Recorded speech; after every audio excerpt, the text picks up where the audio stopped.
Hi friends, तर दुपारच्या जेवणामध्ये बनवायचं होतं छोलेची भाजी, चपाती आणि खीर बनवायला घेतली होती. इकडे टोप ठेवला तापायसाठी, त्याच्यामध्ये 3 चम्मच घी ॲड केला आणि शेवया ॲड केल्या होत्या. त्याच्यामध्ये चांगलं मिक्स करून घेतलं.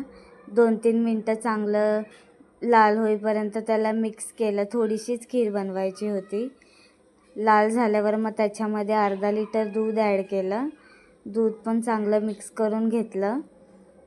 छोट्यावाल्या शेवया घेतल्या होत्या. दूध मिक्स केलं. मग त्याच्यामध्ये 2 वाटी साखर ॲड केली. वेलची ठेचून त्याच्यामध्ये टाकली आणि थोडेसे ड्रायफ्रूट्स टाकले, काजू, बदाम आणि चारोळी. चांगलं मिक्स करून घेतलं. एक उकडी येईपर्यंत चांगले शिजून दिली खिरीला. तुमच्याकडे कशी खीर बनवतात मला नक्की कमेंट करून सांगा. इकडे छोलेची भाजी बनवायची होती, त्याच्यासाठी कुकर ठेवला तापायला. त्याच्यामध्ये 3 चम्मच तेल टाकलं, तेजपत्ता टाकला होता आणि ही पेस्ट टाकली होती.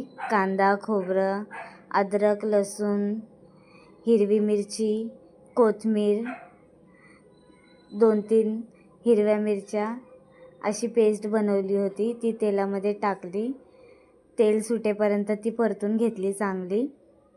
त्याच्यामध्ये लाल मसाला, गरम मसाला ॲड केला आणि थोडीशी धनिया पावडर पण ॲड केली त्याच्यामध्ये. छोले धुवून ॲड केले त्याच्यामध्ये आणि चांगलं मिक्स करून घेतलं. 2-3 मिनिटभर त्याला परतून घेतलं चांगलं.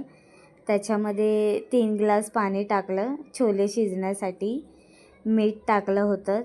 एक मॅगी मसाला टाकला होता आणि वरून थोडी कसुरी मेथी ॲड केली होती आणि कुकरचं झाकण लावून शिजण्यासाठी ठेवून दिलं. 3 शिट्ट्या द्यायच्या होत्या आणि एकीकडे पीठ मळून घेतलं चपात्या बनवण्यासाठी. इकडे चपात्या बनवल्या आणि डाळ भात सकाळीच बनवला होता. 4-5 चपात्या बनवल्या. तर असं होतं आजचा लंच. तुमच्या घरी काय बनवलं होतं मला नक्की कमेंट करून सांगा. भेटूया नेक्स्ट व्हिडिओमध्ये. बाय.